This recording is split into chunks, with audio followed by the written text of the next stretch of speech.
जय सिया राम। राम जी की जय, हनुमान जी की जय। सर्वप्रथम आज दशहरा की बहुत सारी बधाई और असत्य पे सत्य की जीत।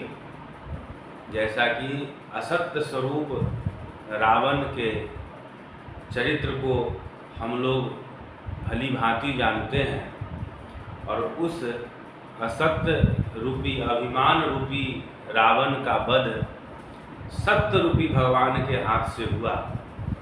और इसी उपलक्ष्य में आज घर घर हम लोग मंगल गान कर रहे हैं।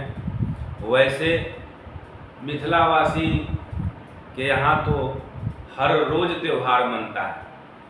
परवा को होली, द्वितीया को दवात पूजा, तृतीया को तीज हम घर घर मनाते हैं, चतुर्थी को चांद चौथी, पंचमी बसंत पंचमी, षष्ठी को डाला छठ मिलके उठाते हैं, सप्तमी को अचला सप्तमी, अष्टमी को जन्माष्टमी, नवमी को राम जी का जन्म मनाते हैं, दसवीं को दशहरा हो, एकादशी को एकादशी, द्वादशी को दंतमान गणेश जी पूजवाते हैं, त्रियोदशी को शिव जी पर जल चढ़े दिन रात, चतुर्दशी को अनंत हाथ में बनवाते हैं, पूर्णिमा को शरद पूर्णिमा, अमावस्या को दीपावली हो।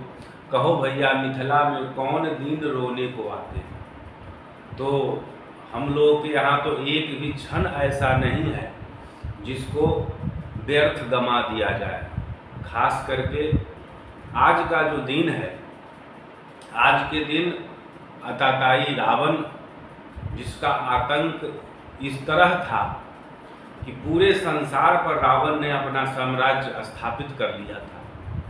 और इसका एक छोटा सा नमूना ये है कि जब हनुमान जी महाराज रावण के दरबार में गए तो रावण के दरबार की जो स्थिति थी उसको देख करके हनुमान जी भी दंग रह गए। स्थिति क्या थी? कर जोरे सुर दिशिप विनीता, भ्रिकुट बिलोकत सकल सभीता। मतलब जितने भी देवता थे, जितने भी ग्रह थे, जितने भी नक्षत्र थे, जितने भी देखपाल थे, जितने भी लोकपाल थे, सब के सबको रावण ने बंदी बना लिया था। और बंदी इस तरह से बनाया था कि सब लोग रावण के भ्रिकुटी की तरफ देखते थे कि रावण का मूड कैसा है। अब इस कंडीशन में ब्रह्मा जी द्वारा रचित ये जो संसार है वह संसार पूरा उथल पुथल हो रहा था। ऐसा नहीं है कि जानकी जी का हरण कर लिया और राम जी ने इस वजह से रावण का वध कर दिया, बल्कि अगर राम जी बस इशारा कर देते थे तो लक्ष्मण जी ही अकेले पूरे असुरों का सर्वनाश कर देते। लेकिन आज ये 10वें दिन, 10 दिन तक राम जी और रावण का युद्ध चला और 10 दिन तक ये शारदीय नवरात्रा भी चला। तो 10वें दिन शक्ति और शक्तिमान जब दोनों एक मिल गए, एक हो गए, और इसीलिए गोस्वामी जी भी कहे हैं, गिराय रथ जल बीच सम, कहिए तब भिन्नन भिन्न, बंदौ सीता राम पद, जिन्ह परम प्रिय खिन्न। रावण शक्ति को तो ले आया लेकिन शक्तिमान को मानता ही नहीं था। और राम जी यही जताना चाहते थे कि अगर तुम्हें शक्ति चाहिए, अगर तुम्हें भक्ति चाहिए, तो सबसे पहले तुमको शक्तिमान से नाता जोड़ना पड़ेगा। और इसीलिए हम मिथिलावासी अपने आप को गौरवान्वित समझते हैं कि जब हमारे यहाँ शक्ति प्रकट हुई तो शक्तिमान हमारे यहाँ आए। और ये जो हम लोग सीताराम विवाह महोत्सव मनाते हैं तो ये सिर्फ राम और सीता जी का विवाह ही नहीं है। यही मिस कौशिक वशिष्ठ को मिलाप होत। ऐसे ऐसे संबंध जो एक समय में एक दूसरे के खून के प्यासे थे। विश्वामित्र जी और वशिष्ठ जी में इतनी दुश्मनी थी कि वशिष्ठ जी के पुत्रों को विश्वामित्र जी ने वध कर दिया था। लेकिन ये मिथिला का रास्ता ऐसा हुआ कि यही मिस कौशिक वशिष्ठ को मिलाप हो, पाप ताप कटे मुनि गौतम के नारी को, यज्ञ पूर्ण पूर्ण हो मारीच मद चूर्ण हो, विदेह प्रण पूर्ण हो पिनाक मखधारी को। शक्ति शक्तिमान मिले, भक्ति और ज्ञान मिले, मान मिले गिरिजा गणेश त्रिपुरारी को। सिद्ध सुर काज हो, समाप्त असुर साज हो, आदर्श राम राज हो, चराचर के झारी को।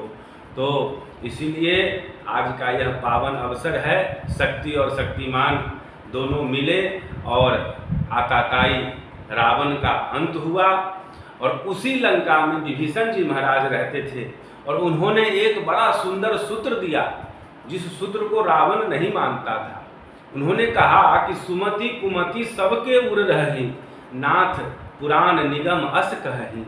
हर व्यक्ति के हृदय में सुमति और कुमति का दरवाजा रहता है। विभीषण जी हर समय में अपने सुमति के दरवाजे को खोल के रखते थे और रावण हर समय में अपने कुमति के दरवाजे को खोल करके रखता था। तो इसका परिणाम क्या हुआ कि 1 लाख पूत 1.25 लाख नाती, तई रावण के दिया नवाती। और इस सूत्र को विभीषण जी अपने हृदय में धारण किए। और हनुमान जी ने भी जो वाक्य कही थी कि राम चरण पंकज उर्धरहूँ, लंका अचल राज तुम करहूँ, इस सूत्र को भी विभीषण जी अपने हृदय में धारण किए। और जब राम जी से मिले विभीषण जी, तो राम जी प्रसन्न होकर के कहते हैं कि तुम सारीखे संत प्रिय मोरे, धरहु देह नहीं आननी हो रे। हे विभीषण जी, आपके जैसे संतों के लिए ही मेरा अवतार होता है। क्यों? तो जंगल में जा करके तपस्वी वेश धारण करके भगवान के तत्व में लीन हो जाना बहुत बड़ी बात नहीं है।